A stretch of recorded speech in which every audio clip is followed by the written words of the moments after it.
Sa gitna ng pagliligpit ng mga gamit matapos pumanaw ang kanyang lolo Esteban, may natagpo ang kahon ng kanyang apo, si Marco. Hindi yun ordinaryong kahon. Kinakalawang na ang kandado at nakatago sa ilalim ng lumang baul. Nang buksan niya ang lumang kahon, nakita ni Marco ang isang tambak na lumang love letters. Ang tinta ay kupas na, pero malinaw pa rin ang pangalan ng babaeng gusto niyang pagtapatan ng pag-ibig. Si Lily. Napatigil si Marco. Hindi niya kilala si Lily. Walang kinikwento ang lolo Esteban niya tungkol sa babaeng nagngangalang Lily. Habang binabasa niya ang mga sulat, unti-unti niyang naramdaman ang bigat ng mga salitang hindi nasabi ng kanyang lolo kay Lily. Mga salitang mahal kita na natigil lang sa papel at di nasabi ng personal sa harap ni Lily. Pero ang mas tumatak sa isip niya ay yung pangarap ng lolo Esteban niya na nakasulat sa papel. Na sana raw, balang araw, kung hindi naging sila ni Lily, baka ang magiging apo nila ang magtagpo at mag-ibigan. Higit pang ikinagulat ni Marco nang may makita siyang lumang litrato ng isang babae. Maganda, maamo ang mukha, at sa likod ng larawan may nakasulat na address. Doon nagsimula ang pagiging curious ni Marco at ang pagnanais niyang tuparin ang huling pangarap ng kanyang lolo. Kinabukasan, tinungo ni Marco ang address. At nang bumukas ang pinto, nagulat si Marco. Isang magandang babae ang sumalubong. Hindi ito si Lily, kundi ang kanyang apo na si Sofia. Sa unang tingin pa lang, parang may kung anong koneksyon agad silang naramdaman. Sa pag-uusap nila, nalaman ni Marco na ang litrato nga ay ang lola ni Sofia, si Lily. At nang tanungin kung bakit siya nandun, nabanggit ni Marco na kaibigan daw ng kanyang lolo si Lily. Si Esteban. Nagulat si Marco. Oo, paano mo nakilala ang lolo ko?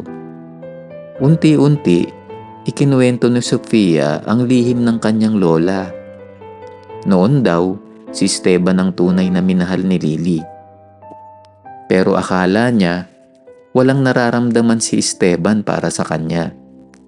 Kaya nang may ibang nanligaw, sinagot niya ito kagad. Hindi siya lubusang naging masaya sa lalaking pinili niya, hanggang sa humantong sa hiwalayan. At madalas daw sabihin ni Lily bago siya pumanaw, kung pwede lang bumalik ang oras, sana si Esteban ang pinili ko. Dito na ipinakita ni Marco kay Sofia ang mga love letters ng kanyang lolo. Habang binabasa ni Sofia ang mga salita, pareho silang natahimik.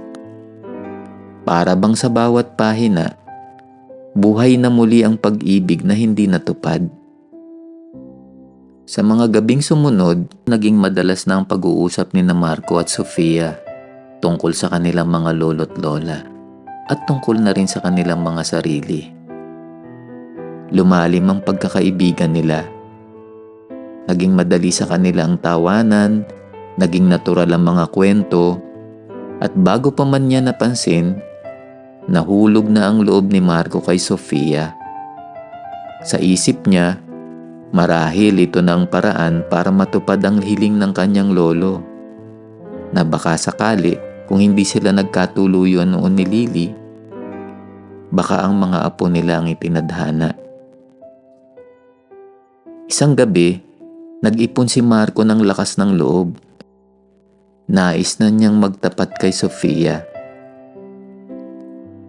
Pero bago niya yun masabi kay Sofia, ipinagtapat ni Sofia na may sinagot na siyang isang lalaki.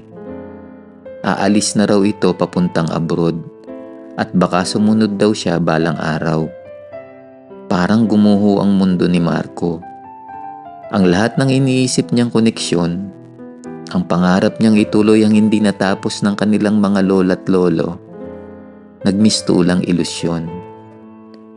Pero pinili pa rin niyang umiti. Inabot niya kay Sofia ang huling love letter ni Esteban kay Lily. Doon nakasulat, kung hindi man tayo, sana ang susunod na henerasyon natin ay magtagpo at madama ang pag-ibig na hindi ko na ipaglaban para sa iyo. Habang binabasa ni Sofia ang huling sulat, napaluha siya. Sayang kung alam lang ng lola ko to. Ngumiti si Marco kahit mabigat ang dibdib. At least ngayon alam na natin. Di man sila nagkatuluyan, naipasa nila sa atin ang kwento nila. Nagtagpo ang kanilang mga mata, may hindi masabi, may tila uusbong na damdamin, pero may mga hadlang tulad ng mga hadlang noon. At sa pagtapos ng gabi, sabay silang naglakad papalayo sa isa't isa. Dala ang mga lihim ng nakaraan. Masakit para kay Marco, pero pinili niyang huwag umiwas. Patuloy na naging magkaibigan sina Marco at Sofia.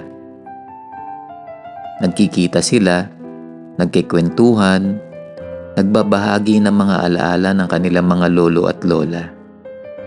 Pero sa bawat ngiti ni Sofia, ramdam ni Marco ang kirot ng lihim na damdamin. Kaya tulad ng kanyang lolo, sinimulan niyang ilagay sa papel ang lahat ng hindi niya masabi. Bawat gabi, sumusulat siya ng mga liham para kay Sofia. Mga liham na puno ng pangungulila, ng pag-aasang baka sakali. Itinatabi niya ito sa isang kahon, katulad ng ginawa ni Lolo Esteban noon. Dumating ang kaarawan ni Marco. Nagpasya si Sofia na makipag-celebrate sa bahay nila. Habang abala ang lahat, napadpad si Sofia sa isang lugar kung saan naroon ang kahon. Out of curiosity, binuksan niya ito at natagpuan ang mga sulat ni Marco. Habang binabasa niya, natigilan si Sofia. Nalaman niya ang lihim na nararamdaman ni Marco para sa kanya. Malinaw iyong nakasulat.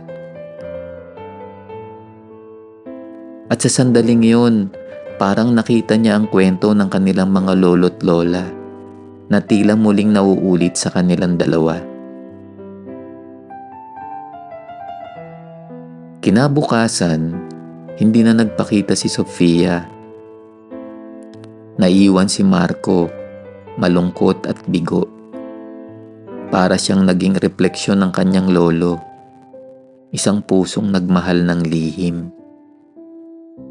Pero isang gabi, habang muli niyang tinitignan ang kahon ng mga liham, napansin niyang may nakaipit na hindi pamilyar na sobre.